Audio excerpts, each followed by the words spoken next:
Ah yes, Pokemon Brilliant Diamond and Shining Pearl.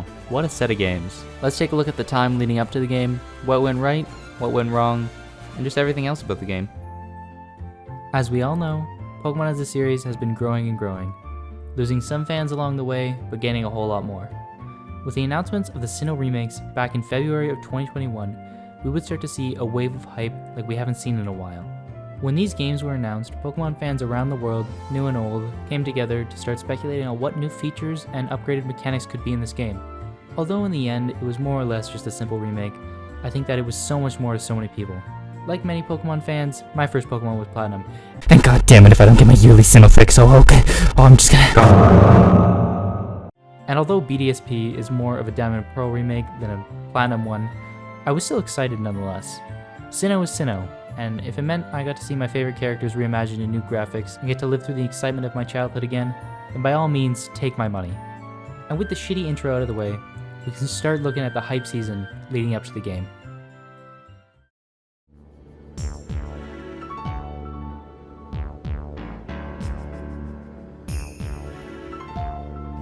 Everyone was excited for what could potentially be in the new Sinnoh remix, and with the initial trailer, people were pissed. The graphical style of these new remakes was nothing like Sword and Shield. The game was a chibi remake in the overworld and an oversaturated mess in the battle screen. As a Sinnoh fan, I was disappointed. I wanted to see Cynthia in full 3D graphics and be able to run around my favorite region with the new and improved graphics. But after a lot of complaining, the community kind of quieted down, mostly because there were other more important things on everyone's mind. People were excited, and the questions that were on everyone's mind was, will there be Megas? What about Dynamax? Will there be any new story elements like an Oraz? Will there be primal legendary forms? Will everyone's favorite waifu be in the game? There was no way to tell. But I think the community wanted Megas more than anything else. Even I hopped on the train and produced one of my best performing videos on the topic. The flame was ignited under the pot of speculation, and one of the biggest speculations at the time was talks of a distortion episode. Oraz was the peak of what a remake should be, taking aspects of all games that came before it and adding in new story threads and new gimmicks. So it was only reasonable to think that Game Freak would give us the same treatment for their next remake. But at this point, it was all speculation, and we were left in the dust for 6 whole months with no news. Then finally, in August of that same year, we got a new trailer in a Pokemon Presents, which dropped us with looks at different areas in the new graphics, familiar characters, and even the box art. When the cover art was dropped, all hopes of primal forms were kind of lost because Nintendo would have advertised it by now. Although, some people didn't lose hope, and even went as far as to say that because Dialga and Palkia looked beat up in the box art, they would get new forms and look new. Anyway, this trailer was nothing special, just showing us more of the stuff we already knew. They finally told us straight up that these games were just going to be faithful remakes, and that they would stick to the source material very closely. Some people liked this, and others hated it. Honestly, other than that, there wasn't much of a hype season compared to Oraz, because there were not as many game trailers, and there wasn't any new content being advertised other than the Grand Underground.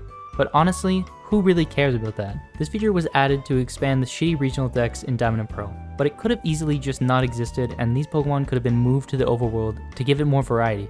I get that the Underground needed more to it, and what they did there was executed very well, but I don't see why it was needed in this way. Anyway, without any more rambling, let's fast forward to the release of the game.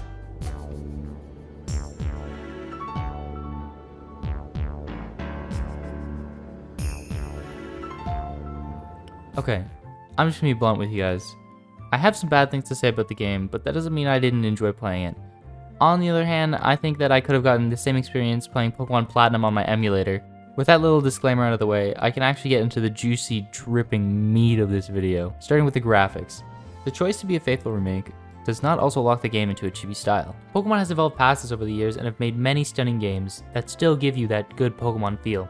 Take the Let's Go games for example. At the time of the original release of Diamond and Pearl, Game Freak was stuck using the chibi art style mostly because of the technical limitations of the DS. And although I'm a fan of the chibi pixel art, there is something so sad about not being able to see my favorite game reimagined in full 3D graphics. And the sad thing is, they had a lot of models already finished. Look at the battle screens. Why couldn't the whole game look like that? I'm not going to dwell too long on the graphics because overall it was mostly just a letdown and I don't really have anything else to say. But what I can talk about is the game's difficulty. This game's difficulty curve curves hard, but only right at the end of the game. Personally, the only fights that I struggled with was the Elite Four and Cynthia, mostly because of the new changes to AIs and the whole rework of Elite Four IVs, not to mention the held items too. For me, I like this challenge a lot, but Because the game was not consistent with the difficulty, it left some people frustrated. For example, I had bought my girlfriend a copy of Brilliant Diamond, and she was enjoying every minute of it. But when the Cynthia battle came along, she tried 6 times to beat it and failed every time, and her hopes were crushed. She'd never faced a challenge like this during her time playing the game, and to be hit in the face with no warm-up, it was really hard for her. Not to mention, she also brutally murdered the Dialga and the autosave fucked her over. One thing about the difficulty level that kind of felt like a double-edged sword was the Pokemon's affection towards the player. At times, I hated this feature. Mostly because it was annoying to sit through the dialogue telling me that my Torterra is happily awaiting my directions as it gets its ass handed to him by a level 66 domesticated land shark. But on the other hand, it also saved my ass during harder fights. I think with a little bit of tweaking to the dialogue, this could be a really good feature. One thing they could do to improve this feature is get rid of the dialogue box entirely. Just when you throw your Pokemon out, it'll give you like a nod backwards and like tell you everything's okay. Oh, and before I move past the difficulty aspect of this video, why on earth are you giving a Mew and Jirachi before the second gym? It just seems too early to be shoving a legendary in my face. And I know for a fact if I picked up that Mew, I would not have struggled at all. If you're liking the video so far, don't be shy. Leave a comment telling me what your favorite or least favorite part of the game was. And be sure to subscribe if you want to see more videos like this. This is my first time making a video like this, so I'd love to hear some feedback on what you guys think. As you all know, the original games were on the DS. And you're probably saying, yeah, they were. And what does that have to do with anything now? Well, what was on the bottom screen? You're right, it was the Pokétch. I'm not saying that this feature didn't have to come back, but it is very clunky without a bottom screen, as it just sits there, staring at me, just watching. It takes up a good chunk of the screen, and it's just not very useful. Speaking of the Pokétch, HM slaves are effectively removed from the game, which is a huge plus. Don't even get me started on that. Not having to switch out one of your best Pokemon for a full HM slave is awesome because for some reason, Game Freak decided to make it so you need 4 HMs to get to the top of Mount Coronet. And I'm not gonna lie, sometimes I do get a little sad because I don't get to shove HMs down a barrel's throat and get them to take me places. Following Pokemon, what happened? Just 2 games prior to BDSP in Let's Go, it seemed that Game Freak had nailed this feature on the head. The Pokemon ratios are awful in BDSP. Why is my Onix so small? And why does Spiritomb do that?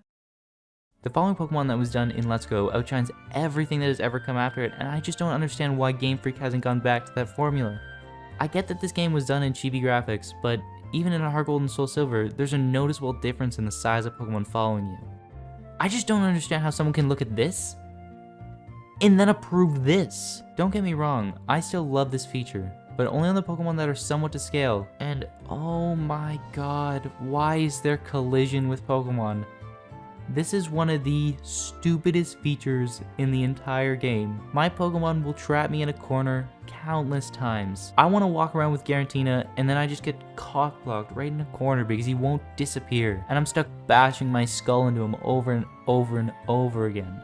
Something that really needs to be acknowledged is the fact that there's almost no new content in this game other than Romanus Park and the upgraded Underground.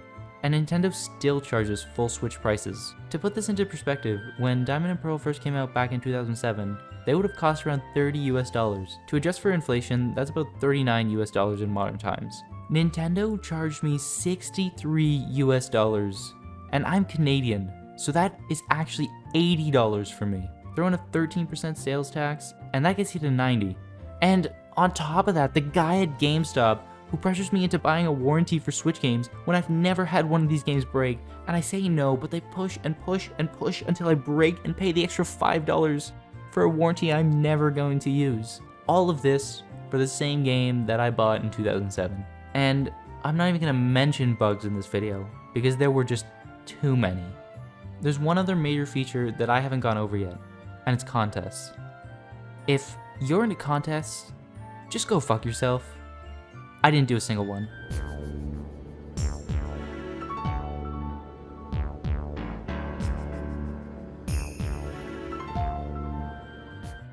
For all it's worth, I think this game should have been taken in the same direction as Aura's, but it's done now and we can't turn back the time. I guess I'm gonna have to live knowing that Pokemon Platinum is still the best Sinnoh game.